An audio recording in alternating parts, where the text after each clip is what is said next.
नमस्कार दोस्तों, आपका स्वागत है पीएल मैथ्स की पाठशाला पर। आज अपन एसएससी जीडी 2025 10 फरवरी का जो पेपर हुआ था उसकी सेकंड शिफ्ट का पेपर अब सोल्व करेंगे। देखिए सेकंड शिफ्ट का पेपर किस टाइप से आया था, तो फटाफट चलिए पेपर की ओर चलते हैं। देखिए पहला सवाल आया था आपके, पहले सवाल में आया था कि 600 के एक बिल पर 25% की एकल छूट और 10% और 15% की दो क्रमिक छूटों के बीच का अंतर बताना है। तो सबसे पहले 25% की छूट तो ये दे रखी है। अब देखो यहां से छूट कितनी बनती है, पहले तो मान लीजिए 10% की छूट थी, फिर 15% की छूट थी। तो देखिए इनकी एक मिक्स मिक्स छूट बनाते हैं। तो मिक्स छूट बनाएंगे तो मिक्स छूट कितनी हो जाएगी, मिक्स छूट आपकी हो जाएगी आपके, देखो इसको आप, इसका फॉर्मूला होता है वैसे एकल छूट याद करने का। अगर दो छूटें दे रखी है एकल छूट, तो a plus b plus A × B/100। अब देखो A+B यानी 15 और 10 कितने हो गए 25, प्लस 15 10 को गुणा करने पे 150, 150 में 100 का भाग दोगे यानी 150/100। यहाँ से आपके 1.5 आएगा। अब देखो 25 यहाँ से 25 आ रहा है, 25 यहाँ से आ रहा है, इसका मतलब इस 25 से 25 गया तो 0। इसका मतलब डिफरेंस तो आपके यही बचेगा 15/10 लिखो और चाहे 1.5 लिखो, यही परसेंटेज निकालना है। यानी आपको 600 का क्या निकालना है, 600 का निकालना है 1.5, 1.5% यानी परसेंटेज का मतलब बट्टे में 100। डबल जीरो से डबल जीरो कट गया। अब देखो यहाँ से आप चाहो ना तो ये जीरो काटोगे तो यहाँ नीचे जीरो लग जाएगा और मतलब नीचे 10 हो जाएगा। अब 10 से आप काटोगे तो ये 2 बार कट जाएगा और ये 3 बार कट जाएगा। इससे इसको काटेंगे तो 3 आ जाएगा, 3 3 9, इसका आंसर आएगा 9। इसी प्रकार अगला दूसरा सवाल है कि एक धारा की चाल है वो 4 किलोमीटर प्रति घंटा है। धारा की चाल आपको 4 किलोमीटर प्रति घंटा दे रखी है। एक नाव धारा के अनुकूल 20 किलोमीटर और धारा के प्रतिकूल 14 किलोमीटर की दूरी 3 घंटे में तय कर सकती है।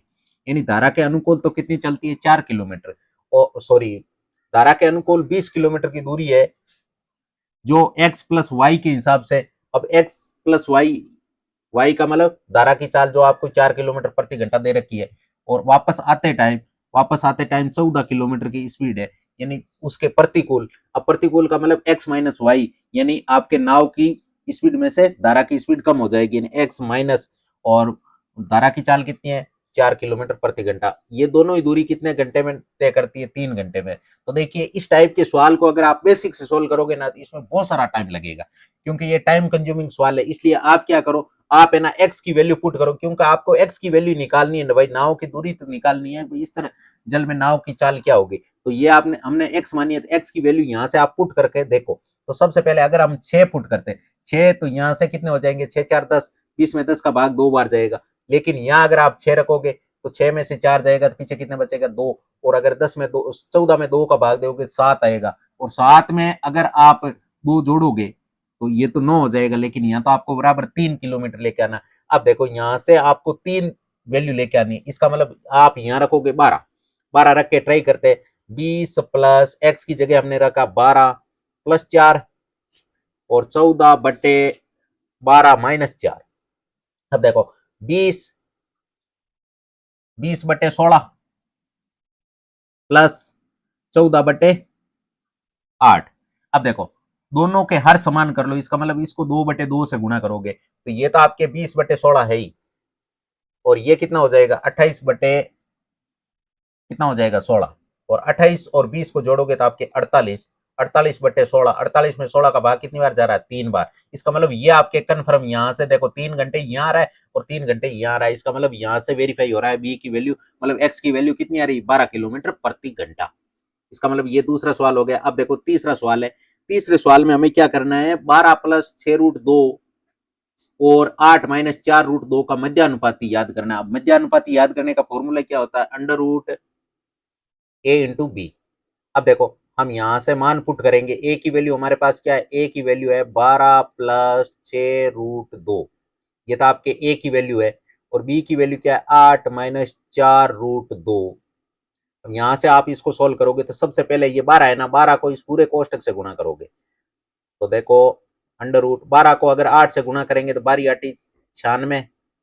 फिर आप क्या करोगे, 12 को इससे गुणा करोगे तो 12 चौकी 48, माइनस का आएगा और 48√2। फिर आप इससे गुणा करोगे, इससे गुणा करोगे तो ये प्लस है, ये भी प्लस है, तो इसका मतलब प्लस 8×48 √2 प्लस माइनस माइनस 6×24 और √2 को √2 से गुणा करने पे 2, तो 24×2 = 48। अब देखो यहां से सोल्व करेंगे तो ये पूरा तो ये कट जाएगा। देखो अब बचा क्या, √96 में से 48 गए तो √48 बचा। √48 को जब बाहर निकालोगे तो इसका मतलब ये 16×3 होता है। अब 16 बाहर आ जाएगा, 16 का बाहर तो क्या आ जाएगा 3 और अंदर रह जाएगा √3, तो 4√3 इसका उत्तर आएगा। जो कौन से ऑप्शन में आ रहा है, जो आपके डी नंबर ऑप्शन में आ रहा है। अगला सवाल है कि एक बेईमान दुकानदार अपने सामान को क्रय मूल्य पर बेचने का दावा करता है। वो कहता है मैं 100 में ही वस्तु खरीदता हूँ, 100 में ही ग्राहक को बेचता हूँ। हालांकि वो ऐसे बाट का उपयोग करता है जिसका वजन वास्तव में उस पर लिखे वजन से 39% कम है, तो उसका लाभ प्रतिशत बताओ। कहने का मतलब वो आपसे कह रहा है कि भाई 100 रुपए की वस्तु है और मैं दावा करके कहता हूं ये 100 रुपए में ही कस्टमर को देता हूं, लेकिन वो चोरी छुप के बाट का गलत उपयोग करके और 39% कम वजन तोल देता है। इसका मतलब वो वजन कितना देता है, 61 भाई 61 रुपए का वजन देता है हमें।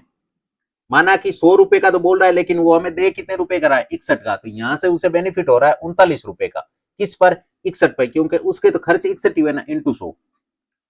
अब यहां से आप इसको सोल्व करोगे तो 3900 में भाग दोगे 61 का, तो भाग जाएगा आपके कितनी बार, 6×36, 6×7=42, 6 बार, और ये कितने आ जाएंगे 366।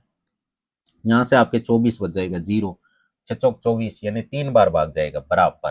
3 बार, 3 × 3 = 18।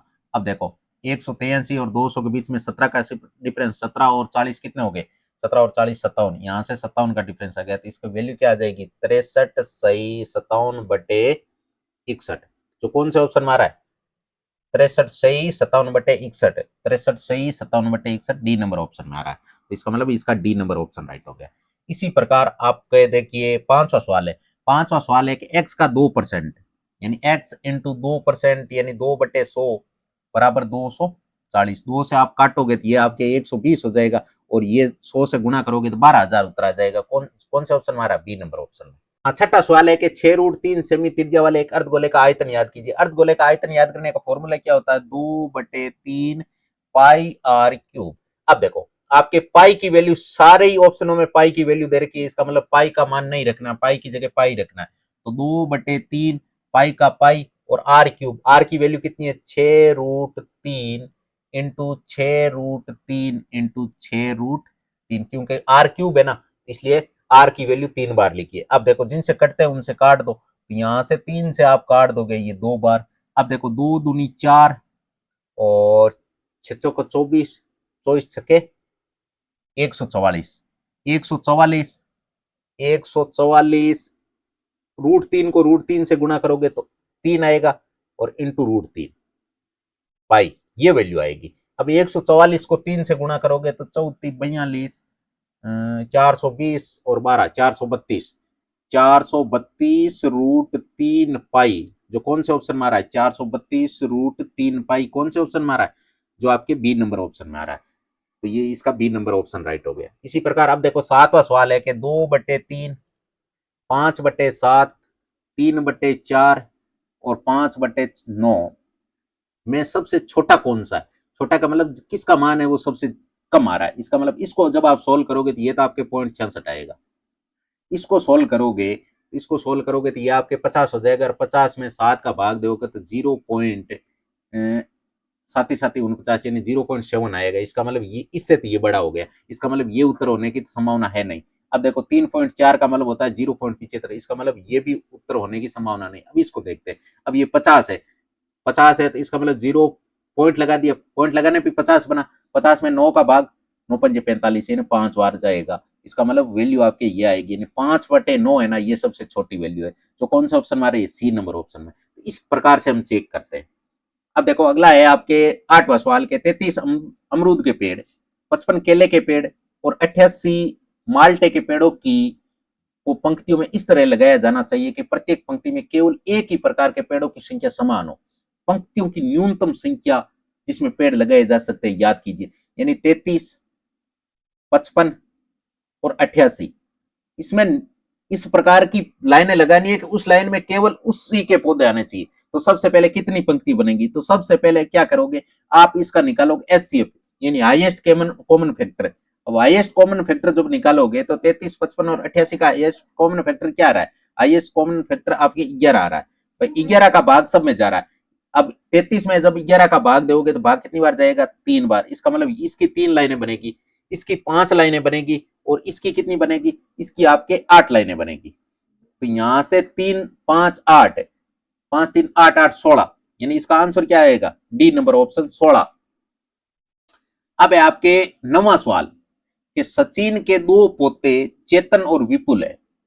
13 वर्षीय चेतन को सचिन की संपत्ति की कुछ धनराशि मिलती है, 14 वर्षीय विपुल को बाकी धनराशि मिलती है। लेकिन चेतन और विपुल को धनराशि तभी मिलेगी जब वो 23 वर्ष के हो जाएंगे। तब तक धनराशि बैंक में जमा रहेगी और उस पर वार्षिक रूप से चक्रवर्ती यानी 8% वार्षिक ब्याज मिलेगा। जब दोनों 23 वर्ष के हो जाते तो उन्हें समान धनराशि मिलती है। क्या मिलती है, समान धनराशि।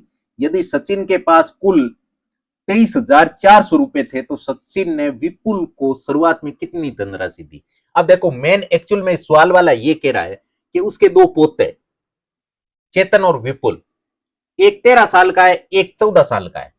अब उनको उसके पास क्या है, 23,400 रुपए थे। उसने वो राशि कुछ तो विपुल के नाम से और कुछ सचिन के, कुछ चेतन के नाम से और कुछ किसके नाम से, विपुल के नाम से बैंक में जमा करवा दी। और उनको बोल दिया जब आप 23 साल के कंप्लीट हो जाओगे ना, उस टाइम आपको राशि जो मिलेगी वो बराबर बराबर मिलेगी। अब कितनी कितनी राशि दी गई, तो एक 13 साल का, इसका मतलब 13 साल वाले की कितनी रहेगी राशि, 13 साल का बंदा है उसके राशि रहेगी जब वो 23 साल का होगा तो एक के तो 10 साल रहेगी, एक के 9 साल रहेगी।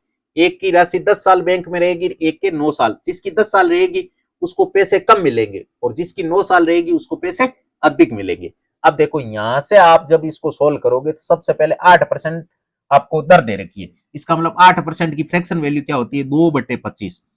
यानी एक को तो वैल्यू 25 मिलेगी, एक को 25 रुपए मिलेंगे, एक को 2 बढ़ा के 27 रुपए मिलेंगे। अब देखो यहां से सवाल वाला कह रहा है कि 23,400 रुपए किसके पास, चेतन के पास। लेकिन अपन क्या कह रहे हैं, अपन कह रहे हैं 25 एक के पास है, दूसरे के पास 27 है, 52 रुपए। अब हमें याद क्या करना है, हमें याद करना है सचिन ने विपुल को कितनी राशि दी। तो विपुल है ना, विपुल कितने का है, विपुल है आपके 14 साल का। इसका मतलब इसे राशि कम मिलेगी, यानी इसे मिलेंगे 27 रुपए। क्या मिलेंगे, 27। तो इसको इंटू कर देंगे 27 से। अब देखो अब आपको काटना है, तो सबसे पहले एक काम करो, आप काटो किससे, 13 के पाड़े से। किससे काटो, 13 से, क्योंकि 13 से यहां से कट जाएंगे ना, तो 13 चौकी 52। अगर इसको आप 13 से काटोगे, 13 एकम 13, 10 बच जाएंगे। 10 और 4 104, 13 7 91, 13 8 104, यानी 1800 वार कटेगा। अब देखो 1800 वार कटेगा। अगर मैं इसको 2 से काटूं तो ये आपके 900 आ जाएगा। अब 27 को 9 से गुणा करोगे तो आपके कितना आएगा, 243,000, यानी 24,300। इसमें जब 2 का भाग दोगे आप तो 12,150 आएगा, जो कौन सा ऑप्शन मारा, सी नंबर ऑप्शन में। यानी उसको कितनी राशि मिली, 12,150। और बाकी राशि किसको मिल गई, बाकी मिल गई आपके दूसरा कौन है, दूसरा है आपके चेतन। 10वां सवाल है कि एक कार 25 मिनट में 30 किलोमीटर और 250 मीटर की दूरी तय करती है। किलोमीटर प्रति घंटे में कार की आपको क्या बतानी है, चाल बतानी। अब देखो किलोमीटर प्रति घंटे में आपको चाल बतानी है, तो सबसे पहले आप क्या करोगे, अगर आपको मीटर में दे रखा है तो इसे पहले किलोमीटर में चेंज करोगे, और अगर मिनट में दे रखा है तो इसे घंटे में चेंज करोगे। तो सबसे पहले हम दूरी बटा समय लगाते तभी तो चाल आती है। तो यहां से दूरी 30 किलोमीटर तो दे रखा है, लेकिन आपके है ना, यहां से तो 30 किलोमीटर दे रखा है, लेकिन 250 मीटर है, इसको किलोमीटर में बदलोगे तो क्या आ जाएगा, 30.25। और इसका अगर पॉइंट हटाओगे तो नीचे क्या लग जाएगा, 100। अब देखो 25 मिनट है तो 25, और इसको अगर घंटे में बदलोगे तो आप 60 का भाग दोगे और तीसरा बट्टा कहां चला जाएगा, ऊपर। अब इसको करेंगे सोल्व। अब इसको सोल्व करेंगे तो सबसे पहले 25 का इसमें भाग देंगे, तो 25 को 12 से गुणा करने पे 300 आता है, 2 बच जाएगा। 2 के पास में अगर 5 रखते ही 25 हो गया, 25 एकम 25, यानी 121 बार कटेगा। अब देखो 20 के पाड़े से काट दो, 20 दिए 60 और 20 पानी 100। अब क्या करो, 121 को 3 से गुणा करो तो कितने हो जाएंगे, 363। 363 में आप क्या कर दो, 363/5। अब ऊपर वाले को भी दुगुना कर दो और नीचे वाले को भी दुगुना कर दो, 2/2 यहाँ से आसानी सोल्व हो जाएगा। तो ये कितना, 6 और 36 दूने 72/10, तो 72.6 जो कौन से ऑप्शन में आ रहा है, जो आपके ए नंबर ऑप्शन में आ रहा है। तो इस टाइप के आपको जहां से शॉर्ट ट्रिक लगती है ना, वहां शॉर्ट ट्रिक लगा डालो और उस क्वेश्चन को सोल्व कर दो। 11वां सवाल है कि निम्नलिखित का मान याद कीजिए, इसको सोल्व करना है। तो सबसे पहले इसको सोल्व करेंगे, 12 में जब 4 का भाग दोगे तो भाग जाएगा 3 बार, इनटू 15 में 5 का भाग 3 बार, प्लस, अब देखो यहां से 9 में से 8 गया तो 1 और 1 से 1 कट जाएगा, इसका मतलब 16 और 3 कितने हो गए, 19। अब 19 को आप 3 से गुणा करोगे तो 19 ये कितने होते हैं, 57, जो है आपके ए नंबर ऑप्शन में आ रहा है। 12वां सवाल भी इसी टाइप का है, तो सबसे पहले 19 को 3 से गुणा कर लो, तो 19 57, इंटू 8 में 2 का भाग दोगे तो उत्तर आएगा 4, इंटू 18 में से 14 गए तो 4, 4 में 4 का भाग देने पर 1, यानी 19, 57 को 4 से गुणा करना है तो 50 को 4 से गुणा करो, तो 50 चौ को 200 और 7 को 28, 228 उत्तर आएगा, जो कौन सा ऑप्शन मारा है, डी नंबर ऑप्शन। अब आगे आपके 13वां सवाल, यदि समान ब्याज दर पर 2 वर्षों में साधारण ब्याज तो 44 रुपए हो रहा है और चक्रवर्ती ब्याज है वो 46 रुपए हो रहा है, आपको मूलधन, यानी आपके सामने अगर एसआई आ गया, एसआई तो हमेशा पर वर्ष का समान होता है, इसका मतलब 2 साल का 44 रुपए, तो पहले साल भी 22 रुपए और दूसरे साल भी 22 रुपए। लेकिन सीआई है ना, ये आपके पहले साल तो एसआई के बराबर ही आएगा ना, 22 रुपए आएगा, लेकिन दूसरे साल अगर ये 46 हो रहा है, इसका मतलब 2 की वृद्धि हो रही है ना, तो इसका मतलब यहां से आपके 24 रुपए ब्याज आ जाएगा दूसरे साल में। अब दूसरे साल में ब्याज ज्यादा क्यों आया, क्योंकि ये 22 रुपए ब्याज बनाना, ब्याज पे ब्याज लगता है तो उसे बोलते हैं कंपाउंड इंटरेस्ट। ब्याज पे ब्याज लगने पे क्या बोलते हैं, कंपाउंड इंटरेस्ट। तो यहां से आपके कंपाउंड इंटरेस्ट 2 रुपए आ गया, ठीक है। अब देखो आपको यहां से दर निकालनी है, यहाँ जो 2 रुपए का ब्याज लगा ये किस पर लगा है, 22 रुपए पे, यानी 2/22 इंटू 100। अब इसको सोल्व करेंगे तो 1/11, यानी आपके क्या आ जाएगा, 100/11% क्या आ गई, दर आ गई।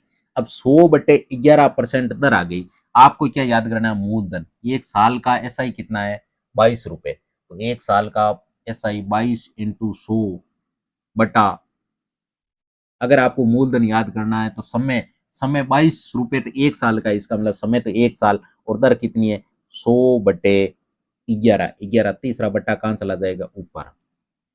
अब इसको करेंगे सोल्व, इंटू 1 करो, चाहे मत करो कोई जरूरत नहीं है, अगर साल वाला इंटू 1 करते हो तो अब 100 से 100 कट गए, 22 को 11 से गुणा करोगे तो 22 को 10 से गुणा करने पे 220, 220 और 22 242, जो कौन से ऑप्शन में आ रहा है, ए नंबर ऑप्शन में।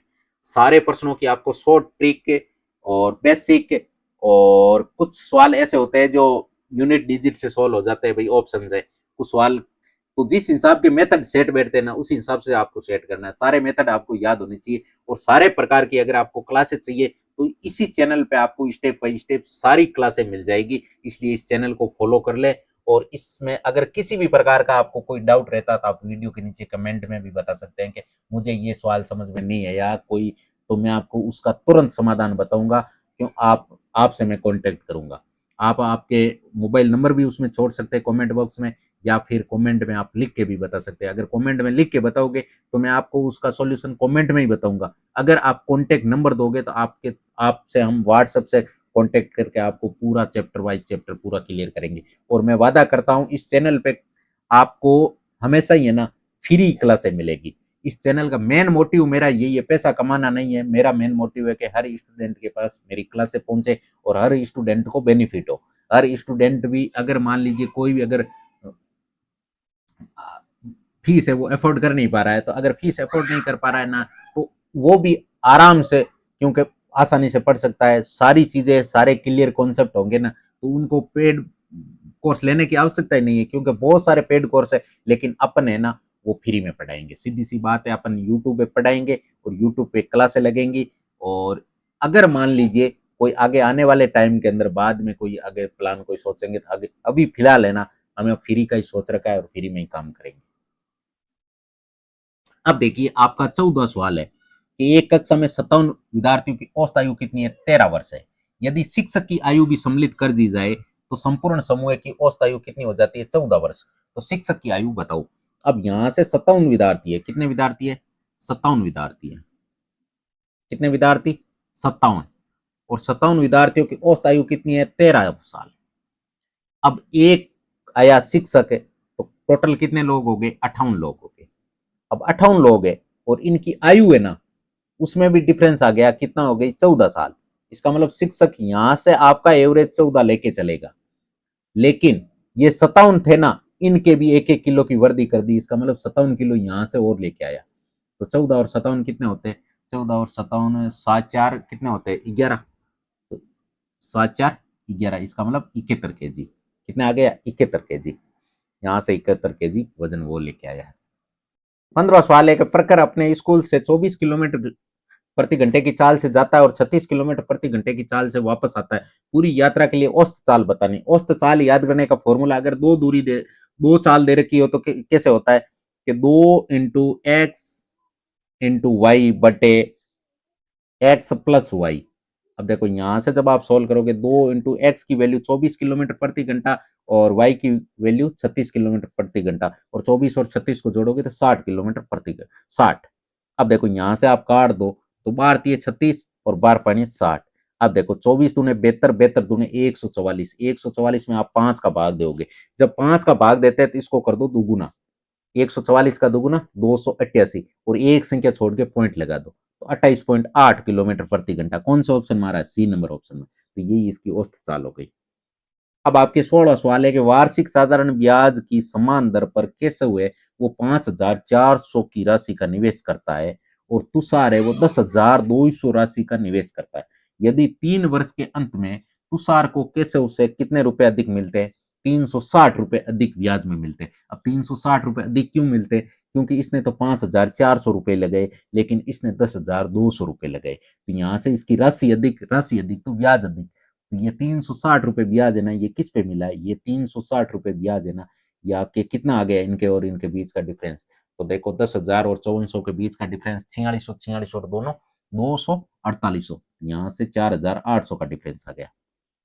अब देखो आपको याद क्या करना है? दर याद करनी है। दर याद करने का फॉर्मूला क्या होता है? साधारण ब्याज इंटू 100 बटे मूलधन इंटू समय। समय कितना है? 3 वर्ष। अब देखो यहां से आपके जो कटते हैं उनसे काट दो, तो 2 जीरो से 2 जीरो गया, ये जीरो अभी बचा है। अब देखो यहाँ से आप काटोगे तो ये तो आपके 120 आ जाएगा। अब देखो 120 बटे 48। अब यहाँ से आप काटोगे, किससे काटो? 4 से काट दो। नहीं, 12 से काटो, तो 12 से काटोगे तो यहाँ तो ऊपर तो 10 आ जाएगा, और 12×4 = 48, दट 10/4। अब 10/4 का मतलब क्या होता है? 5/2। 5/2 का मतलब 2.5%। जो कौन सा ऑप्शन आ रहे हैं? B number option. अब आपके आ गया 17वां सवाल के एक कैलकुलेटर का क्रय मूल्य है वो 315 रुपए। यदि लाभ प्रतिशत 20% है तो लाभ का मान याद करना है। लाभ कितना होगा? 315 रुपए में खरीदा गया, 20% लाभ। अब 10% कितना होता है? 31.5 होता है। तो 20% कितना हो जाएगा? 31.5, 31.5 63, जो आपके ए नंबर ऑप्शन में आता है। कुछ सवाल ऐसे होते हैं जो शॉर्ट भी हो जाते हैं। 20% सीधा 10% निकालो, 10% होता है 31.5, 31.5 का दुगुना कर दो, 31.5 का दुगुना 63। 18वां सवाल है कि एक जिले की जनसंख्या वो 3,60,000 है, जिनमें से 2,25,000 तो पुरुष है और 35% जनसंख्या वो साक्षर है। अब देखो 225, सबसे पहले मेल कितने और फीमेल कितनी? तो 225 अगर मेल है तो फीमेल कितनी होगी? 225 इसमें से घटाएंगे तो आपके आ जाएगा, कितना आएगा? 60 में 25 गया 35, और 1,35,000, यानी 135 की आ गई फीमेल। और टोटल कितने? 360 के। अब 360 के में से आपके 35% है वो साक्षर है, तो साक्षरों की संख्या निकालो। 360 इंटू 35 का मतलब 17/20। जीरो से जीरो 18, 18 और 17 को क्या करना है? 18 और 17 को गुणा करोगे आप, सॉरी 17 नहीं, ये आपके 35% है ना, तो 35% की मतलब होता है 7/20। यहाँ से आप काटोगे तो ये आपके 18, और 18 सात कितने होते हैं? 18×90, 18×6 108, 18×7 126, यानी 126 के, यानी 1,26,000 क्या है? साक्षर है। अब अब आपके यहां से 17% पुरुष साक्षर है, इसमें से 17%, इसमें से नहीं है, इसमें क्योंकि पूरे पुरुष 100% ही है, इनमें से 17% साक्षर है, तो इसका 17% निकालेंगे, यानी 225 का हम 17% निकालेंगे, 17/100। और अगर के की जगह आप 1000 भी लिख सकते हो। अब देखो 2 जीरो से 2 जीरो कट गया। अब 25 को 17 से गुना करोगे तो यानी 2250 इंटू 17, तो 17 17 5 85 आंसर की 8, 34 8 कितने हो गए, 42, 4, 17 दूने 34, 34 और 4 38, 38,250 ये हो गए। अगर 38,250 इसमें से घटा लो, बाकी मेले तो होगी, इतने पुरुष है, इतने में से 38,250 घटाओ, ये आपके आगे 750, और यहाँ बच गए 5, 15 में 8 गए तो 7, और 11 में से 3 गए तो 8, यानी 87,750। 87,750 है ना, ये महिला है, कितने में से, 1,35,000 में से। महिलाओं का परसेंटेज बताना इंटू 100। 2 जीरो से 2 जीरो कट गया, नहीं, यहाँ 1,35,000 है, 3 जीरो से पूरे 3 जीरो कट गए। अब 87,75/135। अब 135 में हम भाग 27 का दे सकते हैं, तो इसमें 27 के ट्राई करते हैं, तो 27 दिए 81, अगर 81 घटे तो पीछे 6 बच के और 7, 27 दूने 54, यहाँ से 13 बच गए, 5 27 पानी 325 बार पूरा पूरा कट रहा है, और ये कट रहा है 5 बार। और अब आप 325 में 5 का भाग दोगे तो 65 बार जाएगा। इसका मतलब कितनी है साक्षर महिला, 65%, जो कौन सा ऑप्शन में, जो आपके ए नंबर ऑप्शन में। अब आपके 19वां सवाल है कि दो संख्याओं का एलसीएम और एचसीएफ आपको क्रम से दे रखा है। एचसीएफ 154 है, एल सॉरी एलसीएम 154 है और एचसीएफ 7 है। यदि उनमें से एक संख्या 77 है, दूसरी संख्या बताओ। इसका फॉर्मूला होता है a into b equal HCF into LCM. ठीक है, अब ए की वैल्यू आपके पास है, माना कि 77, बी की वैल्यू हमारे पास नहीं है, बी की वैल्यू याद करनी। एचसीएफ आपको 7 दे रखा है, एलसीएम आपके 154 दे रखा है। अब जिनसे जो कटते हैं वो काट दो, तो यहाँ से आप 77 दूने 154, तो बी की वैल्यू कितनी आ जाएगी, 7 दूनी 14, जो कौन सा ऑप्शन हमारे बी नंबर ऑप्शन में। अब आपके 20वां सवाल के ए बी सी किसी कार्य को ए 12 दिन में, बी 20 दिन में और सी 15 दिन में पूरा कर सकते हैं। ए बी सी एकांतर दिनों में काम करते हैं। भाई एक दिन ए करता है, एक दिन बी करता है, एक दिन सी करता है। शुरुआत कार्य कौन कर रहा है, सी कर रहा है, दूसरे दिन बी, तीसरे दिन ए, इसी टाइप से फिर चौथे दिन सी, पांचवें दिन बी, छठे दिन ए, इस टाइप से मतलब चल रहा है। तो यहाँ से ए कितने दिन में कर रहा है, ए आपके 12 दिन में, बी कितने दिन में, बी आपके 20 दिन में, और सी कितने दिन में कर रहा है, सी आपके 15 दिन में। अब यहाँ से जब आप इसको सोल्व करोगे तो यहाँ से वैल्यू कितनी आ जाएगी, यहाँ से आपके 12 20 15, इन तीनों की वैल्यू निकालोगे तो इनका लेंगे एलसीएम। एलसीएम कितना आएगा, इनका एलसीएम आएगा 60। अब 60 में 12 का भाग 5 बार, और 60 में 20 का भाग 3 बार, और 60 में 15 का भाग 4 बार। अब चारों की एफिशिएंसी आ गई। अब पहले दिन सी करेंगे, पहले दिन 4 यूनिट काम होगा, दूसरे दिन 3 यूनिट काम होगा, और चौथे दिन 5 यूनिट काम होगा। तो 4 3 7 5 12, यानी 3 दिन के अंदर कितना काम हो जाएगा भाई, 3 दिन कंप्लीट हो गए, 12 यूनिट काम कंप्लीट हो जाएगा। इसी टाइप से हमें 60 काम करवाना है। अब 60 काम करवाना है भाई, 3 3 के जोड़े के हिसाब से 12 काम 3 दिन में हो रहा है, तो 60 काम कितने दिन में होगा। तो सबसे पहले अगर 12 से 60 तक पहुंचना है तो आपको 5 से गुना करने पड़ेगा। इधर अगर 5 से गुना करोगे तो इसको भी 5 से गुना करना पड़ेगा, तो यहाँ तो आपके 15 दिन आ जाएंगे, 5 3 15, और यहाँ पर आपके 60 काम कंप्लीट हो जाएगा। तो यहाँ से कितने दिन लगे, दिनों की संख्या बतानी है, तो 15 दिन, जो कौन सा ऑप्शन मारा है, जो आपके डी नंबर ऑप्शन मारा है। तो ये था आपके एसएससी जीडी का पेपर। अगर आपको पेपर अच्छा लगा, समझ में आया, किसी प्रकार का कोई कंफ्यूज है तो आप कमेंट बॉक्स में लिख सकते हो। और अगर वीडियो अच्छी लगे हो तो अपने दोस्तों के साथ शेयर भी करो, वीडियो को लाइक भी करो, और किसी प्रकार के सुझाव के लिए नीचे कमेंट बॉक्स में लिखो, और अच्छे से तैयारी करो। इस बार पेपर में आपको पूरे में से पूरे नंबर लेके आने हैं। All the best, take care, bye bye, जय हिंद, जय भारत।